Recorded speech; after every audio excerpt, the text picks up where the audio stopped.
10월 26일 화요일 하나님께서 저희에게 주신 말씀은 욥기 13장 1절부터 19절까지의 말씀입니다.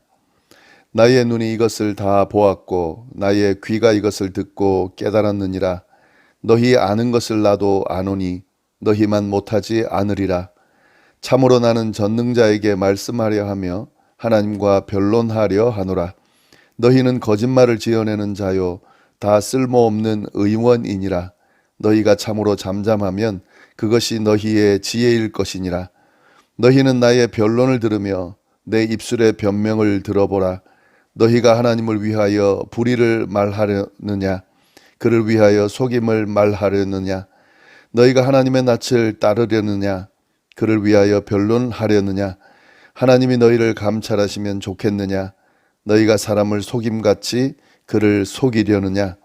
만일 너희가 몰래 낯을 따를 친대 그가 반드시 책망하리니 그의 존귀가 너희를 두렵게 하지 않겠으며 그의 두려움이 너희 위에 임하지 않겠느냐? 너희의 격언은 재 같은 속담이요 너희가 방어하는 것은 토성이니라. 너희는 잠잠하고 나를 버려두어 말하게 하라. 무슨 일이 닥치든지 내가 당하리라. 내가 어찌하여 내 살을 내 이로 물고 내 생명을 내 손에 두겠느냐? 그가 나를 죽이시리니 내가 희망이 없노라. 그러나 그의 앞에서 내 행위를 아뢰리라. 경건하지 않는 자는 그 앞에 이르지 못하나니 이것이 나의 구원이 되리라. 너희들은 내 말을 분명히 들으라. 내가 너희 귀에 알려줄 것이 있느니라. 보라, 내가 내 사정을 진술하였거니와 내가 정의롭다 함을 얻은 줄 아노라. 나와 변론할 자가 누구이랴? 그러면 내가 잠잠하고 기운이 끊어지리라. 아멘. 저희가 지난 시간에 욥의 새 친구인 마지막 친구 소발의 이야기를 함께 살펴봤습니다. 이렇게 욥의 새 친구 엘리바스와 빌닷과 소발의 이야기를 우리가 들었는데요. 그에 대해서 욥이 또 뭐라고 대답하는지 그 내용을 우리가 함께 나누도록 하겠습니다. 주일 본문과 월요일 본문이 욥기 12장인데요. 그 내용을 간단하게 좀 정리하고 오늘 본문을 함께 보도록 하겠습니다. 욥의 친구들, 이 세 명의 친구들이 하는 주장은 욥이 하는 말을 지금 무시하고 있는 거고, 그리고 욥이 지금 어리석은 죄인으로서 자기 변명을 늘어놓고 있다고 그렇게 평가하면서 그에 대해서 이야기하고 있습니다. 욥이 이 친구들의 말에 대해서 격분하면서 그들을 향해서 너희가 지혜로운 자들인 양 그렇게 나에게 말하고 있지만 너희만 지혜로운 자들은 아니다. 예, 그렇게 지금 비꼬면서 욥이 대답을 합니다. 12장의 내용인데요. 욥이 자기도 그만큼 지혜롭다. 너희처럼 나도 배울 만큼 배웠고 세상 돌아가는 일에 대해서 나도 충분한 경험과 지식이 있다. 그리고 나도 공동체에서 존경받는 인물이다. 그렇기 때문에 자기도 최소한 친구들만큼의 지혜와 지식이 있다고 그에 대해서 반박합니다.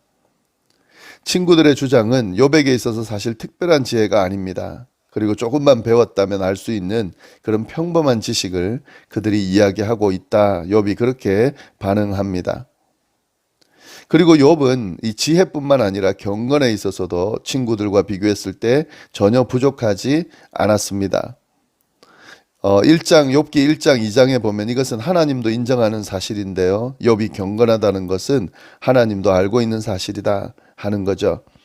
지금은 고난으로 인해서 이웃들에게 비록 웃음거리가 된 처지이긴 하지만 한때는 하나님 앞에 경건하다고 평가받는 그런 사람들이었는데 지금 자기를 마치 죄인인 것처럼 그렇게 자기네들이 마치 지혜롭고 경건한 자들인 것처럼 행세하면서 자기에게 지금 이렇게 지적하고 또 평가하고 이야기하고 있다.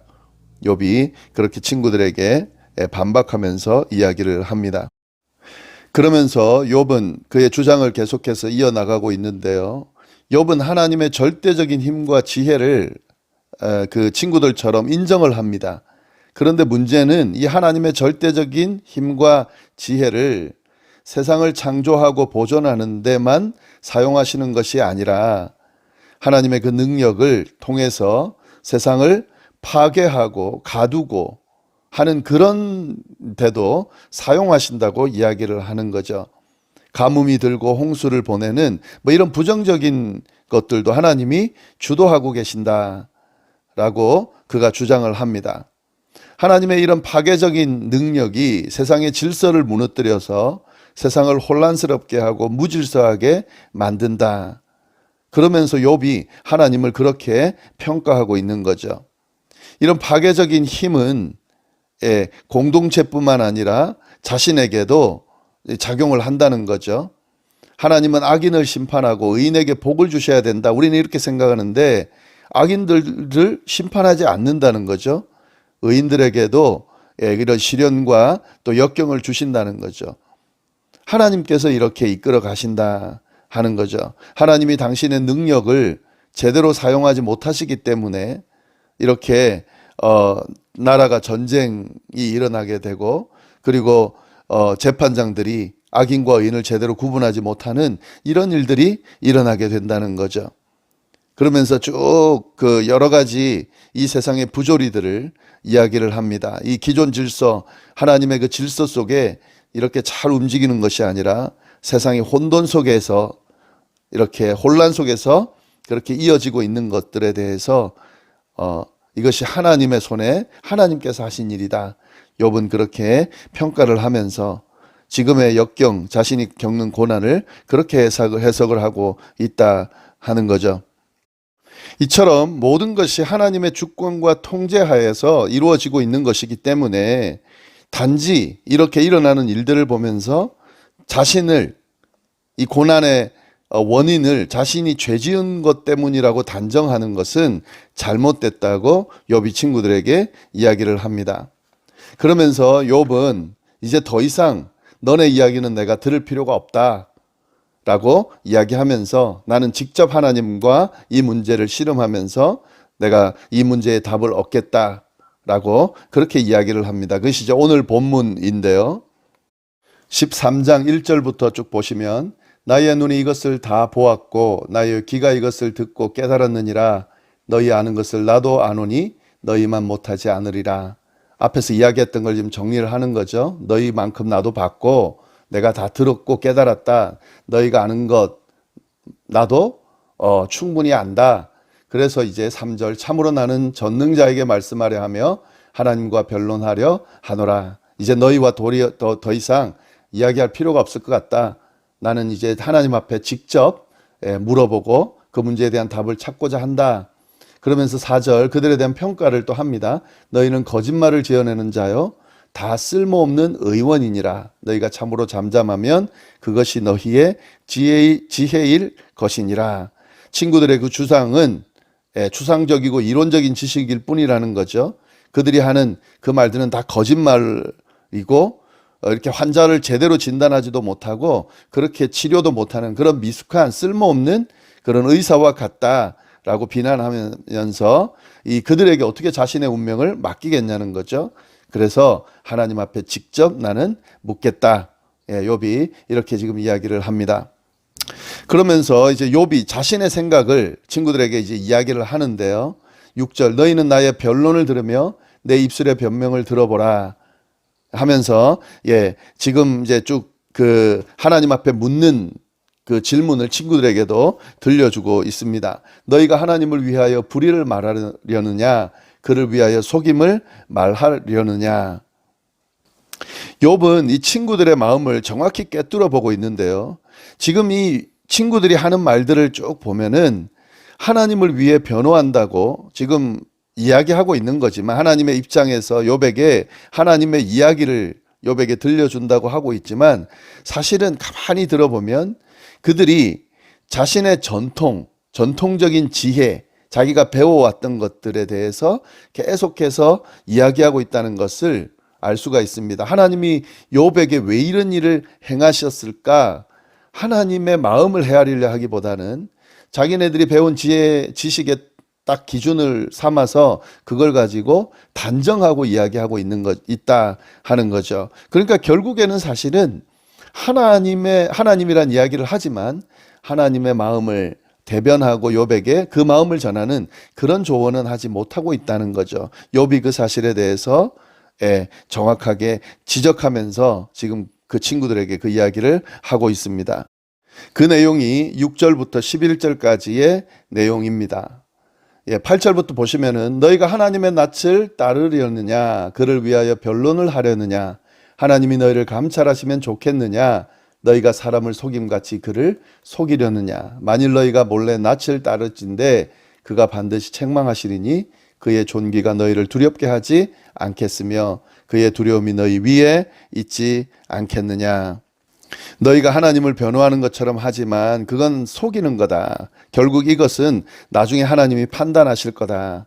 사람은 서로 속일 수 있지만 하나님은 속일 수 없기 때문에 너희가 누구를 위해서 지금 이 이야기를 하고 있는지 그 진실이 금방 드러날 거다 라고 이야기를 합니다. 그러면서 계속해서 이야기를 이어가고 있어요. 너희의 격언은 재 같은 속담이며 너희가 방어하는 것은 토성이니라. 친구들이 하나님을 위한답시고 변호하는 그런 지금 이야기는 금방 사라지는 재나 견고하지 못한 토성이나 방패와 같은 것이다. 그러니까 이런 좀 허접한 논리죠. 이런 논리로 욥이 제기하는 문제에 대해서 그렇게 답을 줄 수가 없고 대응할 수가 없다 하는 거죠. 그래서 욥을 억지로 굴복시키려는 그런 노력을 좀 멈춰라. 13절 너희는 잠잠하고 나를 버려두어 말하게 하라. 무슨 일이 닥치든지 내가 당하리라. 욥의 이 마음이에요. 욥은 지금 자신이 이 지금 일어나고 있는 심판에 대한 이 고난이죠. 고난에 대한 이것을 죄 때문이라고 그렇게 인정하지 않고 하나님께서 뭔가 지금 잘못 운영하고 계시기 때문이다라고 하나님 앞에 변론하면서 만약에 이것이 자기가 주장하는 것이 잘못된 거라면 자신이 분명히 죄를 지었고 그 죄에 대한 결과로 이런 일이 일어난 거라면 자기가 그 책임을 피하지 않겠다는 거죠. 자신을 그냥 두라는 거죠. 무슨 일을 당하든지 내가 감당하겠다 하는 거죠. 혹시 생명을 잃게 되더라도 하나님을 만나서 자신의 무죄함을 나는 꼭 주장하겠다. 그 이야기를 하는 거죠. 14절 그 말씀이에요. 14절부터 내가 어찌하여 내 살을 내 이로 물고 내 생명을 내 손에 두겠느냐. 그가 나를 죽이시리니 내가 희망이 없노라. 그러나 그의 앞에서 내 행위를 아뢰리라. 하나님이 혹시 나를 죽이신다 할지라도 나는 내 행위가 내 억울함을 하나님 앞에 주장하겠다. 네, 이러한 욥의 이 주장은 사실은 하나님 앞에서 이 문제를 해결받고 내가 하나님 앞에 답을 얻겠다라고 하는 일종의 결단인 거죠. 하나님 앞에서 혹시라도 자기가 잘못된 것이 드러났다 할지라도 그리고 그 잘못된 것에 대해서 어떤 생명이 빼앗기는 그런 결과가 주어진다 할지라도 자신은 지금 그렇게 틀렸다고 잘못됐다고 생각하고 있지 않기 때문에 자신의 주장을 하나님 앞에 이야기하겠다는 거죠. 왜냐하면 그것이 희망이기 때문입니다. 계속해서 말씀하지만 하나님만이 이 문제를 해결하고 답을 주실 수 있는 분이라고 믿기 때문에 계속해서 하나님과 씨름해서 변론을 해서 이 사실을 결과를 얻겠다. 지금 욥이 그렇게 주장하면서 새 친구들에게 이야기하고 있습니다. 여기서 우리가 한 가지 깨달을 수 있는 게 한 가지 있습니다. 욥도 사실은 새 친구들과 똑같은 지혜를 배우고 똑같은 생각을 갖고 있었어요. 지금까지는 하나님은 의인을 복을 주시고 죄인에게는 화를 내린다. 이렇게 알고 있었어요. 믿고 있었고. 그런데 지금 욥은 이 고난을 경험하면서 세상을 지금 새롭게 보고 있는 거죠. 또 하나님의 뜻, 하나님에 대한 생각을 지금 새롭게 보고 있는 거죠. 이것은 경험하지 못한 친구들은 알 수 없는 내용들이에요. 욥의 새 친구들은 그걸 경험하지 않았기 때문에 계속해서 그 주장을 갖고 있지만 욥은 이 경험을 통해서 의인도 고난받을 수 있구나. 또 죄인이 심판받지 않을 수도 있구나. 지금 이 세상에서는요. 그 원인을 아직 모르지만 지금 이런 일이 일어나고 있다는 거죠. 의인이 왜 고난을 받으며 죄인은 왜 하나님이 심판하지 않는 채로 내버려 두는가. 이런 질문을 가지고 자기가 생각하던 그 범위를 훨씬 넘어서서 좀 더 깊은 고민을 하면서 그 답을 찾아가고 있습니다. 물론 답을 모르니까 답답한 상황이지만 그래도 하나님께서 분명히 답을 주실 거다. 이 모든 원인은 하나님께 있다고 보기 때문에 하나님이 답을 주실 거라고 믿고 계속해서 하나님과 지금 씨름하고 있는 욥의 모습을 우리가 볼 수가 있습니다. 네, 우리가 알고 있는 지식, 또 우리가 알고 있는 경험, 이것 이상의 것들이 있습니다. 이 세상을 살아가다 보면은. 그리고 경험하지 않으면 알 수 없는 것들이 있습니다. 예, 이 부분들을 우리가 제대로 알지 못한 상태에서 주변을 평가하고 삶을 평가하고 세상을 평가하는 것은 아주 편협한 시각이죠. 잘못 판단할 확률이 높습니다. 좀 더 넓게 볼 수 있는, 또 우리가 경험하는 것들이 우리의 삶을 또 풍성하게 더 지혜롭게 만들 수 있다는 사실을 생각하면서, 다 쓸모없는 것은 없어요. 우리가 경험하는 것들은 다 우리의 인생에 필요한 것들입니다. 그걸 특히 신앙 안에서, 하나님 안에서 질문을 제기하고 답을 찾을 수 있다면 그것이 유익할 것이라 하는 것도 우리가 말씀을 통해 알 수가 있습니다. 네, 이렇게 정리를 하겠습니다. 기도하겠습니다. 하나님 아버지 감사합니다. 하나님 계속해서 욥기를 통해 들려주시는 말씀, 우리 그 말씀을 잘 붙들 수 있게 해주십시오.